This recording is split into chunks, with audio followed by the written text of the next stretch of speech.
Okay, we're going to talk about the elephant in the room today. You've seen it. You know you've seen it. It's this like flat, weird, polished writing that is like super staccato and it somehow sounds really convincing, but it's really not saying anything at all. It's in emails. You know that because you see the M dash. It's in ads. It's in Instagram captions. I know for a fact that I heard it during Super Bowl commercials. And it's this like AI generated ChatGPT writing. And it's like become a huge problem, right? It's already here. If you teach older kids, it's already in your classroom. Even if you teach younger kids, it might be in your classroom too. And I don't know if your school has addressed it or not, but today we're not going to panic. We're going to talk about what actually works in terms of AI in the classroom, especially specifically with writing, and why the answer is not banning it. Kinda. All right, we're going to talk about the real problem with writing instruction. So here's what you need to know before we go any further. We have an AI writing crisis, but it's not a new problem. It's an old problem that has been blown up into a form that's so huge we've never seen this before. Because here's the thing. 70% of our nation's 8th graders are not proficient in writing. That's stayed stagnant for quite a long time now. 70%. 7 out of 10 children in a classroom are not proficient writers in 8th grade. And this before anyone had ChatGPT. So before AI writing tools were even a thing, that statistic existed. So with writing, we've been asking students to brainstorm, outline, draft, without ever really showing them what a strong writing piece looks like. And it's like telling somebody to build a piece of furniture from IKEA and putting it in random order, taking the instructions out of the box, not telling them what the furniture should look like, aside from saying like it should look like a big piece of furniture, and then giving them a drill and then telling them to build it. That's essentially how we've been teaching writing instruction. And maybe every so often in there we throw like a little mini lesson on like how to attach a leg, how to put the top on, and then random lessons in there, but still no model of like what it should look like. So now students have access to these AI tools and they can brainstorm, they can outline, they can write the whole essay for them if they wanted to.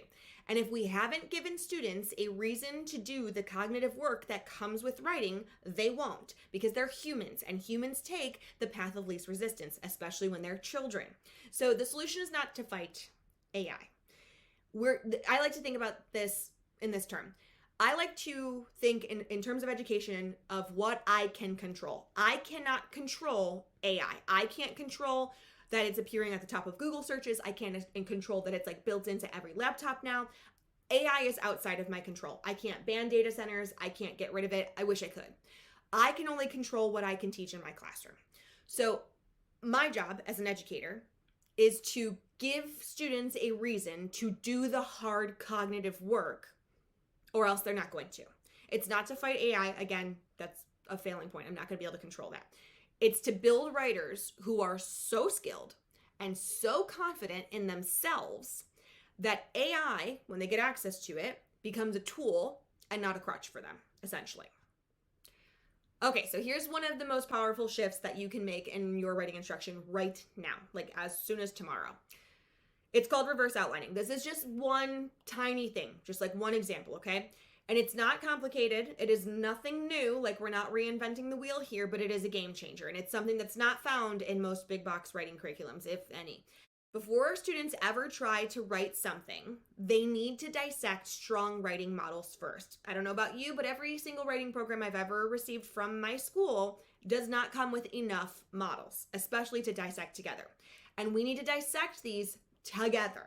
Students need to do it together with you. So this is a lot of whole group instruction right now that is going to gradually give the responsibility over to students. So let's talk about like the first step together. So again, we need a strong paragraph model. We're starting with paragraphs. We're not starting with essays, just a paragraph at a time, okay?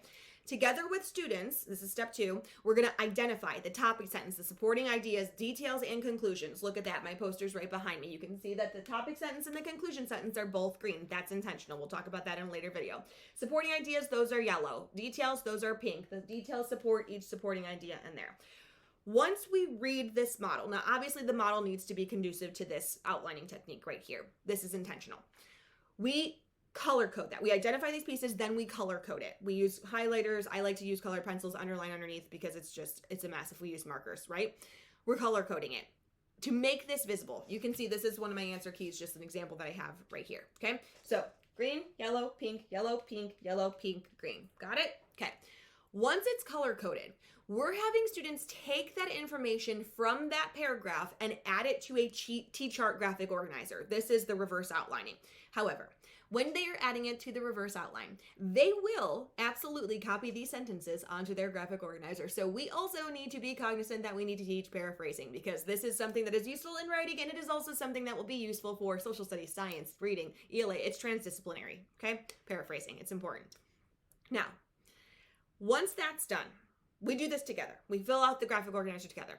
Then we go into this gradual release model, right? Now I'm giving students an opportunity. I'm giving them another paragraph. They are then identifying these pieces. They are then color coding. I'm bringing them back to me. Once they've identified them, we check them, okay? We're checking them first. We have not color coded yet. Once we check them and we know which ones are which, I just put like a little circle here, and I do like, you know, TS for topic sentence, and then it's in pencil. So like in case we mess up, we can fix that, right? Once we've come back together as whole group, then and only then, when they have the correct breakdown, they've going through this metacognitive process, they have the correct breakdown, then I let them go color code it. Once they color code it, now they're released independently again to reverse outline. Pull that information off of that paragraph and put it into the outline. Then we come back together again. See how it's like back and forth and back and forth. This is fast. It's only one paragraph. This sounds long because I'm explaining it. It goes pretty quickly, okay? It's this gradual release model where we're going through together, independent, together, independent. They're checking themselves as we're doing this, okay? Think about it this way. If you've ever tried to assemble something from IKEA, even with the instructions, it's difficult, right? Especially if you do it with your partner. That's not fun, right? Now, if I give you step by step by step tools and we do it together, and then I ask you to go build a table again, you're probably going to be a little bit more confident if I've coached you through it. You've seen how to do it. This is how you put it together. This is how you take it apart. These are these pieces. Much easier, right? Now, we are consistently asking students with the writing curriculums that come packaged with our reading programs to write without this process. We're asking them to write without any instruction. Now, maybe we're doing mini lessons here, and you know, there was this idea that if students really wrote and fell in love with writing and they had time to write, they were going to become natural authors, because they were just, it was this natural process of falling in love with writing, and the more that they did it, the more, you know, the better writers they were going to become. That, it didn't happen. It's not happening. Okay, we need to change something. We need to move to explicit writing instruction. Writing without models is like the same thing as building that IKEA furniture without the instructions, right? Reverse outlining gives students a blueprint. Remember, this is one technique that we use, just one. The mental model students can create and come back to again and again and again when they practice it, and when they're asked to write, they can refer to this in their brain and then do it independently on their own. All right, so let's talk about what else actually works, because there's a difference between this instructional trend and then an instructional result, right? Decades of research on explicit writing instruction, including work from some of the leading writing scholars in the entire country, show consistent and real gains in writing quality, especially for students who are struggling when they are provided with this explicit writing instruction. Now, explicit writing instruction, it starts with sentence level instruction. It also contains structured organizational support at the sentence level, at the paragraph level, and then at the essay level. It also includes modeled practice with scaffolded release, that back and forth, whole group, independent, come back, whole group, check our work, go back to independent, work independently. Now there's an assessment, a formative assessment. This also initiates the metacognitive reflection for students that they need during writing and after writing. These approaches consistently outperform classrooms that rely on these independent writing times and these very, I want to be polite here, these writing workshop models that are really bent on hope. It's really leaning a lot on hope rather than anything in research. And yet, we keep doing this, and the definition of insanity is doing something and expecting a different result, and writing proficiency remains the same in the United States, and it's stubbornly low, and it's very frustrating because classrooms still don't have strong explicit writing instruction backed, and if it does, it's been brought in by a teacher and likely not by administration, and we need to change that. In this world where students can have constant access to writing tools, this is not going away. The gap that existed before is now going to increase by a tenfold. And maybe that's hyperbolic, but honestly, as an educator, I don't want to find out. I don't want to find out if AI makes our writing scores any worse than they already are. Now, I do want to address a misconception that I hear a lot, and it goes like this. Once students reach this essay stage, they should be writing independently, right? Like we do 5-paragraph essays in 5th grade, and I get why people think that. Like we should be able to give a prompt, have students write it, know that it's a 5-paragraph essay, we're going to edit and revise, and that's that. Like we're just constantly continuing prompts and writing, editing, revision, and that's that. But even at the essay stage, students still need this support. They still need explicit writing instruction. They still need guided feedback loops from you. They still need to see how teachers model how to organize their thinking and how to refine complex ideas, especially if you have students who are tier 2 writers who have this like Swiss cheese missing holes in their writing skills. They don't have that. We still need to provide this explicit writing instruction even in the upper grades, like after 5th grade, 6th grade, 7th grade, 8th grade. It still needs to happen. Writing is like physical training. Like if you're going to the gym, you cannot go work out once and then be like, oh, I learned how to work out. I have strong muscles for life. You have to maintain it. We have to maintain our writing skills too. You have to keep doing the right things. You have to keep practicing. You have to keep getting better and doing it consistently over time to stay strong. Same thing with writing. AI can make the act of writing feel just as easy as pie, right? But it cannot build these cognitive muscles, and only consistent, guided, explicit instruction does that. That this is going to apply everywhere, not just in writing too, right? So here's where I land on AI, and we're not going to stop students from using it because, again, it's built into everything. Like I said, I can't control that. That's outside of my control as an educator. It's everywhere. It's at the top of every Google search. It's in the apps kids use. What we can do is teach students how to use them thoughtfully eventually as a support for them, not as a substitute as a writer. Students who have these strong foundational writing skills, they can use AI as a true thinking partner for the brainstorm, for the feedback, refining ideas, revision if they don't have a revision partner. Students who do not have those skills yet, they will let the tool do all of the thinking for them. And that creates this false sense of mastery. It's even shown. We have research on this already. When people are heavy AI users, we're already losing cognitive function, right? This will follow our students into high school, into college, and into their careers. And this part is the part that matters, okay? For elementary students, AI writing tools should not ever be a part of the picture at all. I prefer not to even address that they even exist at the elementary level to my students. The foundation of writing needs to be built through explicit writing instruction at these core levels, at least through 6th grade, and I am being conservative with that grade level. 6th grade, I give a little leeway because that's a lot more independence on their own.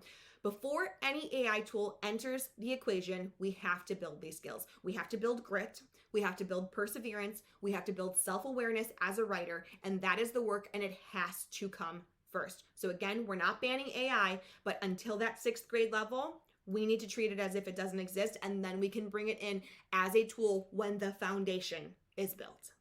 So if you walk away with anything from this video, let it be this. Strong writing instruction is your most powerful tool against AI dependency. We're not banning it, can't do that. We're not going to fear it, we're going to take it head on. We need to focus on instruction. When students know how good writing works, when they've seen it, when they've dissected it, when they've practiced it consistently, they become writers that can use any tool wisely, regardless of whether it's AI or something else that hasn't even been invented yet. And remember, the reverse outlining and the color coding, this is one thing that we do in explicit writing instruction. If you want to go deeper on explicit writing instruction, we've got a full writing hub on our site. It contains articles, PD videos, ready to print resources. All of this is built around this research-backed approach. And if you are getting started, grab our free explicit writing Kickstarter kit. It's 98 pages of everything you need to move forward toward effective writing instruction starting now. Send it to your colleagues, send it to your administrator. The way we're going to make this change is if we spread the word about this and address this problem before it gets any larger. And we need our teachers on board, but especially we need our administrators on board too. Thank you for being here. Thank you for caring enough about our students to think this hard about what we teach them and how we teach them. And I will see you in the next one.